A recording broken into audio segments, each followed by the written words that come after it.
Gostaria, em primeiro lugar, de agradecer o honroso convite feito pelo professor Emerson Moura e o Instituto de Direito Administrativo do Rio de Janeiro para proferir essa palestra sobre judicialização em tempos de Covid dos atos estatais. Muito bem, eu queria me apresentar. Eu sou Paulo Carmona, juiz de Direito, titular da 7ª Vara de Fazenda Pública do Distrito Federal, professor do programa de mestrado e doutorado do Centro Universitário de Brasília e professor de Direito Administrativo e Urbanístico da Escola do Ministério Público do Distrito Federal. Pois bem, esse tema da judicialização não é uma peculiaridade brasileira. Vários países, em vários momentos históricos, em diferentes épocas, houve a judicialização de diversas políticas públicas, de temas de longo alcance no âmbito da política, no âmbito social. No entanto, a judicialização no Brasil tem lá suas peculiaridades, sim, em relação ao restante dos outros países. Pois bem, esse fenômeno ele ocorre desde a Segunda Guerra Mundial. Desde esse período, principalmente nos países ocidentais, a gente pode constatar um grande avanço da justiça constitucional em relação aos demais poderes, legislativo e executivo, que são majoritários, que são eleitos, e o papel contramajoritário ou até mesmo representativo do poder judiciário se sobrepondo a essa insuficiência da atuação do poder legislativo e do poder executivo. No Brasil, nós podemos fazer um histórico em relação à questão constitucional que redundou à judicialização. A década de 80, marcada pela Constituinte, pela Constituição de 88, foi uma época em que houve um avanço grande da doutrina, da jurisprudência, para que a Constituição fosse reconhecidamente uma norma jurídica. E como tal, ela obrigava, às vezes de modo diferente das normas em geral, das normas infralegais, mas ela sim, ela tinha um princípio segundo o qual as normas não seriam meras recomendações. É o período em que a doutrina discutiu muito a efetividade da Constituição. A partir da década de 90, a agenda acadêmica vai um passo adiante e passa a discutir questões envolvendo hermenêutica constitucional, normatividade dos princípios, métodos de interpretação próprios da Constituição. Feito isso, a partir dos anos 2000, a Constituição passa a assumir um papel central no sistema jurídico dos países ocidentais, não foi diferente do Brasil. A partir dos anos 2010, o tema dominante passa a ser judicialização, limites e possibilidades de atuação legítima dos tribunais em relação ao tema da judicialização. Muito bem. Esse tema da judicialização deixa bem claro que a linha entre direito e política, entre a política e a justiça, é uma linha muito fluida, é uma linha muito tênue nesse atual mundo contemporâneo. Mesmo assim, o caso brasileiro de judicialização ele tem impressionado, não só pela extensão, como pelo volume, até chamando a atenção porque as grandes questões nacionais estão judicializadas, especialmente nos tribunais superiores, com destaque, claro, para a Suprema Corte e o Supremo Tribunal Federal. Judicialização não se confunde, no entanto, com ativismo judicial. Eles são primos, são fenômenos parecidos, mas têm as suas causas e conceitos diferenciados. A judicialização significa que há uma grande quantidade de ações judiciais sobre um determinado tema, envolvendo em geral políticas públicas. Além disso, que grandes questões nacionais estão colocadas para que tribunais superiores possam julgá-las, e adentrando muito aquele limite entre direito e política que eu já mencionei. Pois bem, esse fenômeno da judicialização, ele acaba por invadir, de certo modo, o espaço legítimo e democrático dos outros dois poderes, do poder executivo e do poder legislativo. Na esfera federal, o espaço reservado àqueles que cabem à escolha, às escolhas. O Poder Legislativo, o Congresso Nacional e o Presidente da República, os ministros e toda a máquina administrativa federal. O Judiciário vem, de certa forma, substituindo a vontade, substituindo essas escolhas em determinados casos. Bom, o ativismo judicial. O ativismo judicial, ele pressupõe uma judicialização, mas ele remonta uma ideia de uma postura proativa, expansionista da atuação do magistrado. O oposto de ativismo judicial é a autocontenção do judiciário. O oposto de judicialização é desjudicialização do tema. Ou seja, se faz desjudicialização a partir de métodos que retiram do Poder Judiciário a ideia de julgar conflitos de interesse, com métodos alternativos, com mediação, arbitragem, etc. A ideia de ativismo judicial, no entanto, ela está associada a uma ideia de participação mais ampla do poder e mais intensa do Poder Judiciário na concretização de valores e fins estipulados pela Constituição. E claro que, normalmente, a questão do ativismo judicial surge quando há uma retração dos outros poderes, especialmente do Poder Legislativo, que, por algum problema, por captura, por problemas políticos, não consegue dar vazão às demandas sociais. Bom, o ativismo, que não é o tema da nossa palestra, mas é importante deixar claro, ele conta com algumas críticas, e são principalmente três críticas. Primeiro, o risco de legitimidade democrática, o risco para a legitimidade democrática, o risco que se corre quando os juízes passam a substituir aqueles que foram eleitos e que, portanto, têm a legitimidade para fazer as escolhas em matéria de políticas públicas. Segunda crítica importante é a politização do judiciário, que é sempre indevida. E o terceiro são os limites da capacidade institucional que o Poder Judiciário tem. O Poder Judiciário, e isso está ligado à primeira crítica, o Poder Judiciário, ele não é a instância primeira de escolhas, não é a instância mais capacitada dessas escolhas, que são escolhas políticas, são escolhas técnicas, e normalmente o Poder Judiciário não está tão capacitado, tão equipado, tecnicamente falando, para fazer essas escolhas. Isso fica bem claro quando o Judiciário vai se deparar com um questionamento em relação a uma resolução de uma agência reguladora, por exemplo. Bom, o Brasil passa por um problema de hiperjudicialização.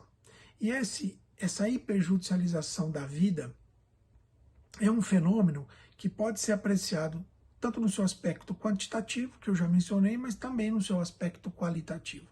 O fenômeno no Brasil impressiona pela grande quantidade de ações judiciais e também porque os grandes temas nacionais, as grandes questões nacionais estão judicializadas e têm sido decididas ao longo dessas últimas décadas, especialmente pelo Supremo Tribunal Federal. Bom, como é intuitivo, a judicialização envolve uma transferência para os juízes, para os magistrados em geral, para os tribunais em geral, uma transferência de poderes. Poderes esses que seriam, em primeiro lugar, legitimados pela Constituição para aqueles que foram eleitos.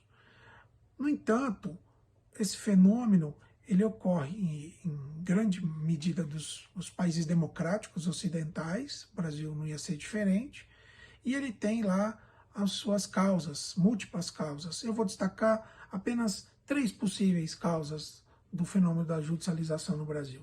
Primeiro, temos que reconhecer que a redemocratização fortaleceu e expandiu não só o Poder Judiciário, como o Ministério Público, como mais recentemente a Defensoria Pública, reconheceu a importância da advocacia e, portanto, ficou muito mais fácil de conduzir ações judiciais de acesso à justiça e, portanto, muito mais fácil que essas questões cheguem ao Poder Judiciário.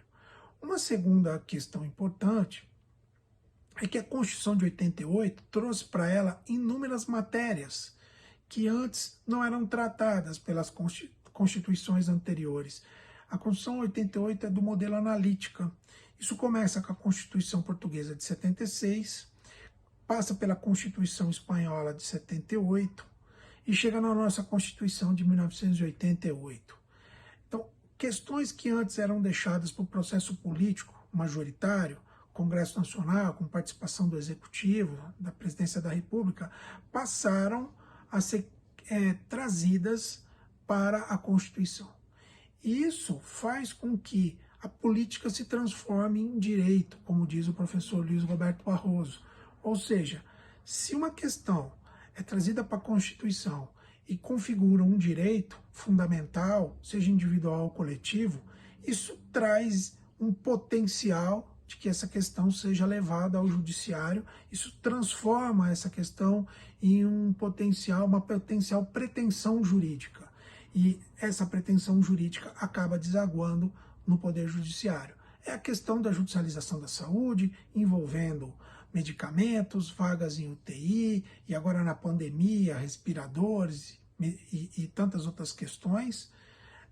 Isso envolve o direito ao ensino, especialmente ao ensino fundamental, e esse ensino fundamental traz ao judiciário, ao menos aqui no Distrito Federal, uma questão que aparece todos os dias, são vagas em creche, vagas em escolas públicas, transferências de escolas públicas, e diante da escassez dos recursos e de vagas. Mesmo diante de uma ação civil pública transitada em julgado, desde os anos 90, determinando a universalização de vagas de creche para os alunos do Distrito Federal, para as crianças do Distrito Federal. Isso também ocorre com a judicialização do meio ambiente e tantos outros temas que a Constituição trata e que acabam desaguando no judiciário. Bom, eu já falei de 2 possíveis causas. A última causa que eu quero tratar da judicialização é que o sistema de controle de constitucionalidade no Brasil é um sistema misto ou híbrido, que abarca tanto a judicialização por meio de controle difuso, que é o modelo americano, em que qualquer juiz pode incidentalmente reconhecer a nulidade, a inconstitucionalidade de uma norma, de uma lei, de um ato normativo, mas também trouxe o modelo brasileiro o controle concentrado lá do sistema europeu via as ações diretas, especialmente aos tribunais e ao Supremo Tribunal Federal. Bom, isso tudo acaba por facilitar, justificar uma hiperjudicialização no Brasil. Bom, e a questão da pandemia? Bom, a pandemia não ia ser diferente. O momento que nós estamos passando é um momento muito difícil e muito tem se questionado qual seria o papel do judiciário no combate e a prevenção do Covid-19. A pergunta mais importante é se o protagonismo judicial, porque essas questões estão chegando todos os dias no Poder Judiciário, em todas as suas instâncias, se esse protagonismo judicial acaba comprometendo respostas públicas adequadas, rápidas, para o combate dessa pandemia, ou acaba por atrapalhar, ou acaba por facilitar. Facilita, compromete. Qual é o papel que o judiciário tem nesse momento tão difícil? Pois bem, o problema da Covid é que nós estamos no campo do desconhecido. Pouco ainda se tem certeza sobre essa pandemia. Nós não sabemos ainda ao certo várias coisas. Se vai ter uma vacina e quando vai ter uma vacina, se vai ter um tratamento eficaz e quando vai surgir esse tratamento eficaz. Nós não sabemos ao certo se as pessoas contaminadas e que não morrerem podem ser contaminadas novamente. Não sabemos ao certo se essas questões todas estão muito em aberto, essas e tantas outras, né? As consequências da pandemia para a economia, por exemplo, a quantidade de pessoas desempregadas, o problema fiscal, o problema eleitoral. Nós temos eleição municipal esse ano, se vai ser adiado, não vai ser adiado. Então, nós temos o tamanho dessa pandemia, quanto tempo ela vai durar, quando vai ter o pico, quando não vai ter. Tudo isso nos coloca num terreno muito pantanoso.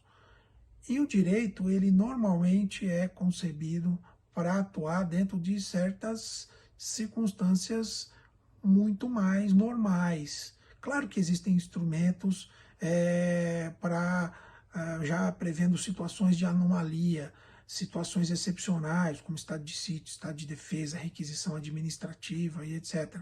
Mas mesmo assim, a pandemia mostrou como o mundo do direito estava despreparado para enfrentar esse grande problema, esse momento histórico que nós estamos passando, essa tragédia. Prova disso é que nós já temos quase 9.000 leis no âmbito municipal, cerca de 540 leis no âmbito estadual e uma centena de leis e atos normativos para mais de 50 medidas provisórias editadas no âmbito federal, todas tratando do tema Covid.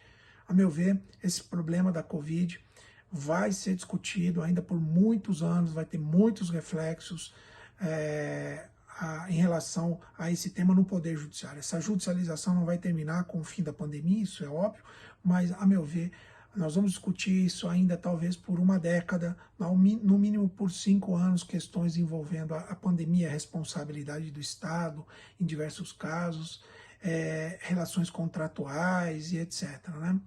Muito bem. Essa litigiosidade judicial alta, que já existe em circunstâncias normais, agora explodiu em matéria de controle de pandemia. E isso tudo nos traz um questionamento: como que o operador do direito, como que o judiciário vai tratar essas questões, à luz especialmente das normas introduzidas pela Lei 13.655 de 2018, na Lei de Introdução às Normas do Direito Brasileiro, a partir dos artigos 20, especialmente artigo 20, 21, 22. Esses dispositivos falam que a esfera controladora, seja ela judicial, administrativa ou dos tribunais de contas, não se pode decidir com base em valores jurídicos abstratos, sem que sejam consideradas as consequências práticas da decisão. Como estabelecer quais são essas consequências práticas da decisão? Se nós estamos num terreno que muito pouco se sabe apenas que o contágio é rápido, é fácil, que tem um grupo de risco, que precisa ser melhor protegido, que o sistema de saúde não comporta um pico tão alto de pandemia, por isso tantas medidas de lockdown estão aparecendo no Brasil, e por isso que a flexibilização da quarentena e do isolamento social tem sido tão polêmica. Além disso, o artigo 21 da Lei de Introdução, que fala que nas esferas controladora, administrativa e judicial, ao decretar invalidade de ato, processo ou qualquer norma administrativa, deve-se indicar de modo expresso suas consequências jurídicas e administrativas. Muito difícil fazer isso, em anular uma norma diante de um cenário em que as coisas mudam a cada dia, a cada momento, né? A decisão a que se refere esse artigo 21 da Lei de Introdução deve indicar condições para sua regularização, de modo proporcional, equânime, sem prejuízo dos interesses judiciais, dos interesses gerais, perdão. Isso é muito difícil também diante dessa pandemia. E para terminar, eu destaco o artigo 22 da Lei de Introdução às Normas do Direito Brasileiro, que fala que na interpretação das normas sobre gestão pública, serão considerados os obstáculos e dificuldades reais do gestor e as exigências de políticas públicas a seu cargo, sem prejuízo dos direitos dos administrados. Esse é um alento, porque depois de toda essa pandemia, com a judicialização, com inúmeras ações de improbidade, inúmeras ações penais, inúmeros casos de responsabilidade, esse aqui, a meu ver, é o grande foco que o judiciário tem que observar para separar o joio do trigo. Aquilo que é corrupção, que é condenável e deve ser punido, e aquele gestor que tomou uma medida diante de um obstáculo muito grande, com poucas informações e com muitas dificuldades de ordem financeira, de ordem de equipamentos e insumos para o combate dessa pandemia. Bom, lembrando que essa questão envolvendo essas normas e a responsabilidade do agente público veio à tona com a medida provisória 966, recém-editada, que já foi julgada, pelo menos a cautelar, foi julgada nas ADIs 6421, 6422, etc., várias ADIs, em que o Supremo assentou alguns parâmetros de como deve ser interpretada essas normas, que já em grande medida constavam da lei de introdução às normas do direito brasileiro.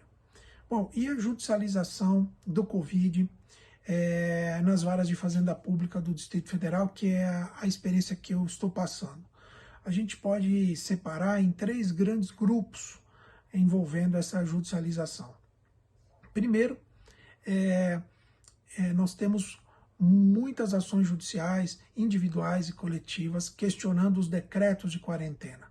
Interessante que não são só questionamentos negacionistas, que negam a existência da pandemia, que negam a quantidade de contaminados e mortos e que os decretos devem ser fulminados para que voltemos à vida normal.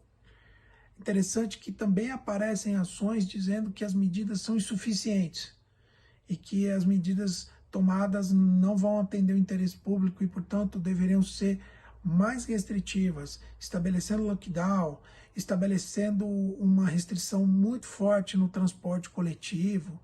Enfim, em geral, os juízes têm deferido a essas causas para a manutenção dos decretos, manutenção das normas que estão sendo colocadas pelo governo do Distrito Federal. Há uma ação na Justiça Federal envolvendo isso.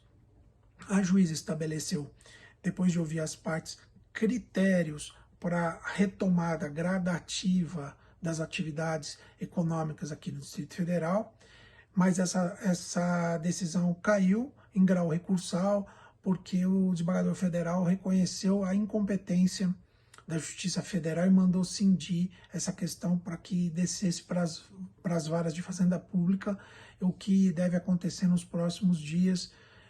O fato é que a partir de quarta-feira, daqui 2 dias, nós teremos a previsão de reabertura de shoppings no Distrito Federal. Certamente essa questão deve vir à tona como tantas outras. Um segundo bloco de questões repetidas nas varas de fazenda pública envolvem interesses de servidores, de agentes públicos, de empregados públicos, colaboradores e terceirizados. Especialmente ações civis públicas, mandados de segurança coletiva, mas também algumas ações individuais.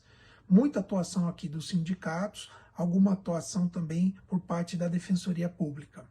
Eu quero destacar aqui ações em que o Sindicato de Servidores questionaram a colocação ou não de servidores que estão no grupo de risco em teletrabalho, e foi deferida a medida.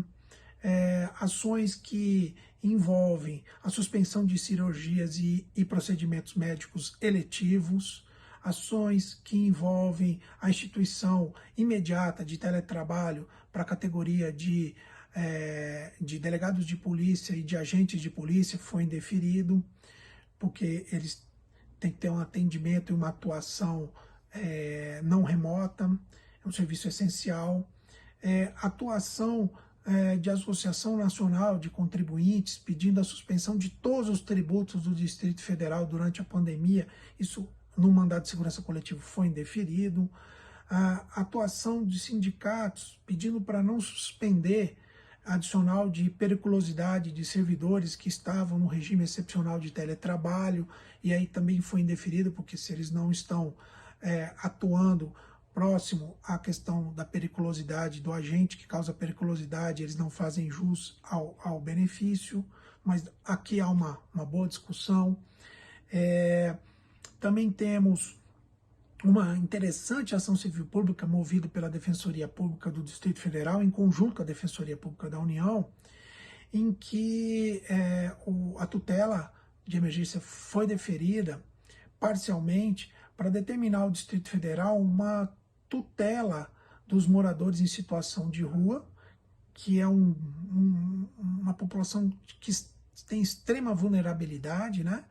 E que tem sido alocada provisoriamente dentro de alguns equipamentos públicos, como o Autódromo Nelson Piquet, de maneira improvisada. Os defensores foram fazer uma visita no local, verificaram a insuficiência de vagas e a insuficiência das instalações, então moveram essa ação civil pública. Foi deferido o pedido para que o Distrito Federal apresentasse um plano de trabalho a respeito das ações que estão sendo feitas em relação à tutela dos moradores em situação de rua, como a construção de abrigos, funcionamento dos centros POP, de CRAS, CREAS e etc.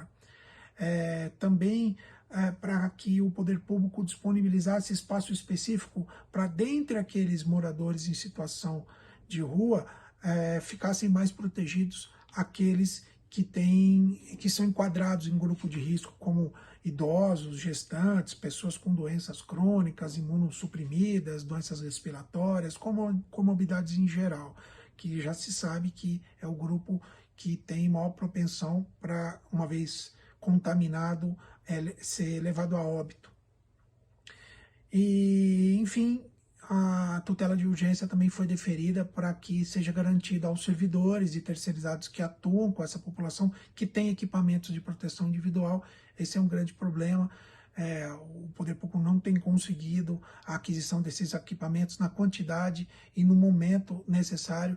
Existem denúncias até por parte da imprensa, até mesmo dentro dos hospitais faltam equipamentos, quanto mais para aqueles que vão fazer atendimento externo, né?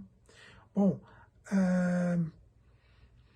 terceiro e último bloco dessa questão da judicialização nas varas de fazenda pública aqui no DF, que não deve ser nada diferente do resto do Brasil, tratam das ações ajuizadas por empresas, em geral, postulando benefícios de natureza ou tributária ou financeira.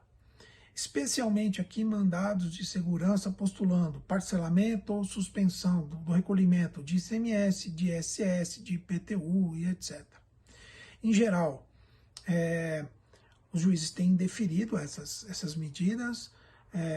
Em geral são empresas de grande porte, porque as pequenas empresas já foram contempladas por um decreto distrital com suspensão do recolhimento de tributos. Em geral, as empresas postulam uma extensão, por analogia da decisão que o ministro Alexandre de Moraes deu no Supremo Tribunal Federal, ao conceder liminarmente por 180 dias a suspensão do pagamento de dívidas federais pelos estados, para que esse dinheiro seja efetivamente utilizado no combate à Covid. E, em geral, os juízes indeferem porque o dinheiro que seria não utilizado para pagar esses tributos não vai necessariamente para o combate ao Covid, mas sim para a manutenção da estrutura ou daquela empresa. Então, são situações, a meu ver, que não cabem aqui uma analogia. O argumento também que é muito utilizado, que houve uma drástica redução do faturamento e que vai haver desemprego. Bom, para desemprego, nós já temos medidas no governo federal para suspender o contrato de trabalho com colaboradores, com empregados, com divisão dos salários dos empregados entre o patrão e entre o poder público, medida que tem sido adotada em vários países, né? Então, em geral, esse argumento é afastado. E a questão do faturamento, especialmente ISS e ICMS, é um argumento muito frágil, porque se o faturamento se reduziu a quase nada, não há tributo a ser recolhido, não é? Outra questão que tem que ser ponderada, e os juízes normalmente utilizam esse argumento, a meu ver, forte, é que nesse momento de baixíssima arrecadação, o poder público não pode abrir mão dessa preciosa arrecadação que é devida para exatamente ter recurso suficiente para combater de maneira eficaz a pandemia. Então, não é possível, em geral, o definimento dessas medidas. É o que eu venho chamando de, não coronavírus, mas caronavírus, né? Pegar uma carona na pandemia para conseguir algum benefício que não é devido, alegando sempre princípios mais abstratos, razabilidade, proporcionalidade, manutenção da empresa, preservação da empresa, função social da empresa, mas tem um outro lado também que precisa ser observado e que os juízes atentam. Bom, enfim, eu gostaria de encerrar e agradecer essa participação. Lembrando aqui uma frase de um grande professor, foi meu professor da graduação na PUC de São Paulo, de Direito Administrativo, o professor Carlos Ari Sumfeld, que fala que a judicialização, sobretudo quando envolve liminares para interromper ou impor ações estatais, faz o tempo da política pública ficar retido pelo tempo do processo judicial. E isso pode ser fatal em matéria de pandemia, em que tudo muda o tempo todo, né? Isso precisa ser muito bem ponderado. Eu tenho percebido uma certa contenção dos juízes, muito cuidado em se miscuir nas questões discricionárias, nas questões técnicas, para não causar um prejuízo muito maior do que a decisão poderia beneficiar. A relação de custo-benefício é que precisa ser bem medida. Pois bem, então é por isso que, a meu ver, não é hora de muitas inovações, não é hora de teses novas, é hora de agir com muito cuidado, aplicando o princípio da precaução, porque diante das incertezas é melhor realmente ser um pouco mais conservador, já que o risco é incerto ou de consequências incertas, e por isso tem sido levado muito em consideração pelos órgãos judiciários quando estão tratando da judicialização da pandemia. É isso, um grande abraço e todos fiquem com Deus.